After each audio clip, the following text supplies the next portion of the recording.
Hello, welcome to the weekend review for Middle School Science, Physical Science 3-1. For this standard, you're supposed to construct and interpret graphical displays of data to describe the relationships of kinetic energy to the mass of an object, so draw the relationships there, and then the speed of an object, and determine the relationships there. This week we started off, because we just came back from the break, so we started off with a couple of study tips.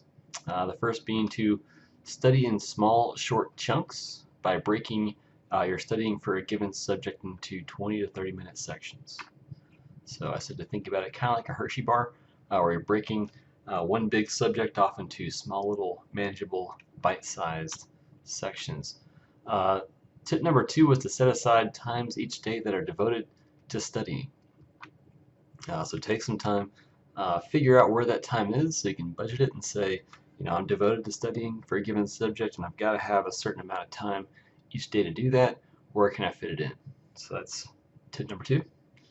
Tip number 3, create flashcards and build connections. So not every subject is going to lend itself well to flashcards, but most importantly is trying to figure out how do I build connections and make it relevant to me, because relevance is really important for holding on to information. So making it personally relevant. Number 4, have a goal for each study session. It doesn't have to be large, but it should be specific. So if you just say, I'm going to learn science, it's probably not specific enough. You need to have a specific goal for what you're trying to do. So for this week, your goal might have been like, I'm going to remember what the kinetic energy equation is and what the units are and maybe how to work a problem. So have a goal. Tip number 5 was to try to teach someone else, or pretend that you would in your mind. Use your imagination, because again, the more connections you can make, the better you'll do. But also when you're trying to teach someone, studies show you tend to do better than if you're just studying for a test. So you're trying to organize that information in your brain in a way that would make sense to somebody else.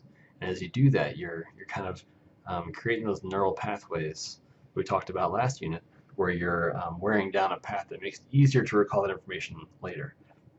So by trying to help out somebody else, you're actually going to be helping out yourself as well. So try to teach someone else.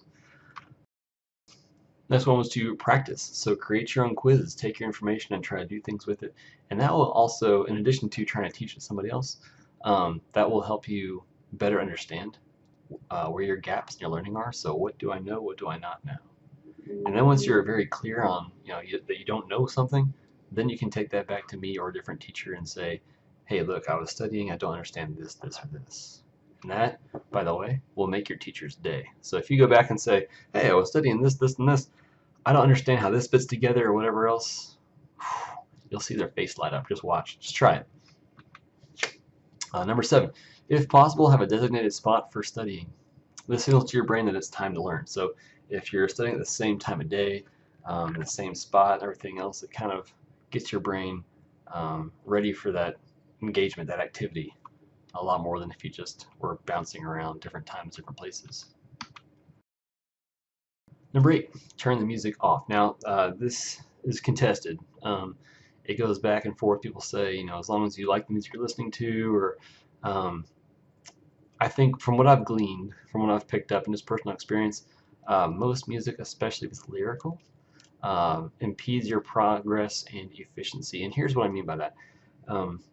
If you're listening to music that you like, you're probably more likely to sit there and kind of enjoy listening to music and focus less on what you're actually supposed to be doing.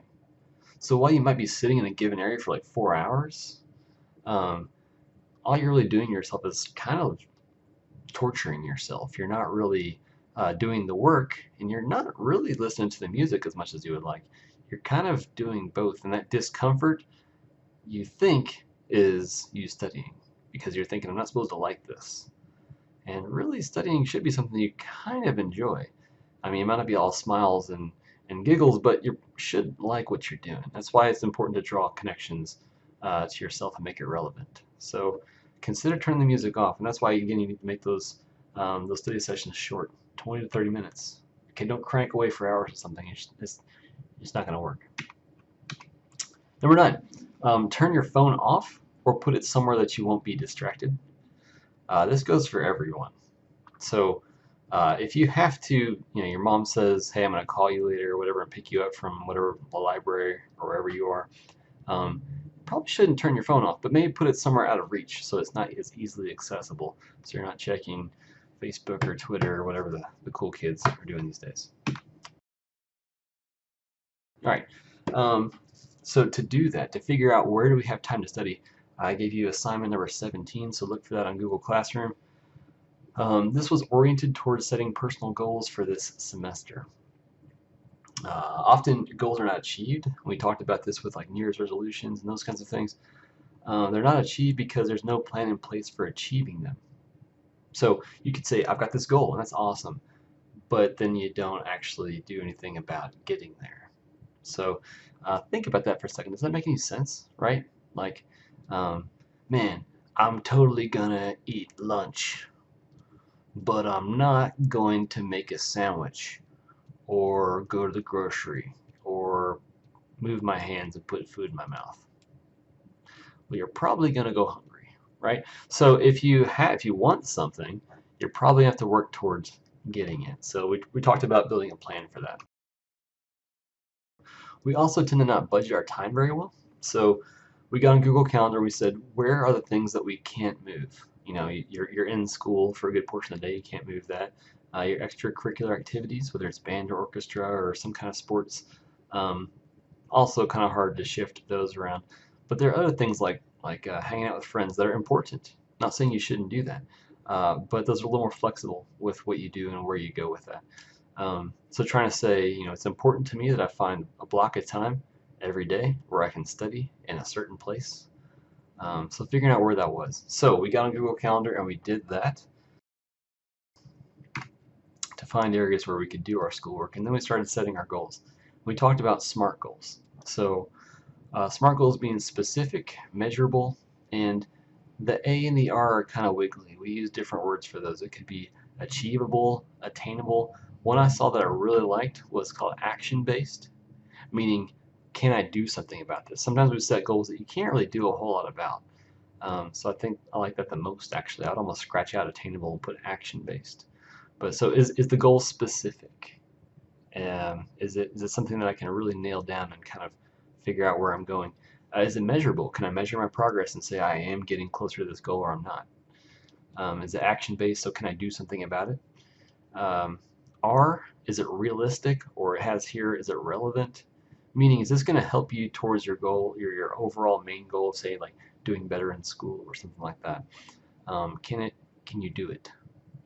Last one being time-based. So a lot of the time it helps to have some kind of end date when you set a goal. By this certain time, I'm gonna have achieved this goal or not. And that's how you can measure your progress. So on assignment number 17, I asked you guys to put 2 personal goals and 2 academic goals, or at least 2 of each. Sorry, I encourage you to put more, but at least 2. And then of those, let's say you did the bare minimum. You did 2 personal and 2 academic goals. I ask that you do, of those 2, so of your 2 personal goals, 1 of them should be SMART. And of your 2 academic goals, 1 of them should be SMART. Okay, so 50% of your goals on that sheet, I think, should be SMART. They should be specific, measurable, action-based, realistic, and time-based. Okay, so SMART goals. Next thing, we started getting into the actual content, right? Going back to that standard. Let's go back here. It's been a while. All right, so the whole construct and interpret graphical displays of data to describe the relationships of kinetic energy to the mass of an object and the speed of an object. Okay, so now we started to get in there towards the end of the week with kinetic energy equations.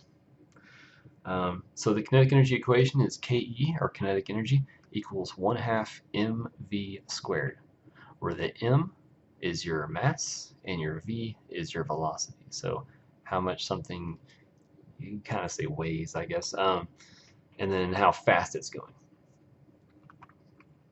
All right, so the mass is always measured in kilograms, and velocity is always measured in meters per second. Kinetic energy is always measured in units called joules.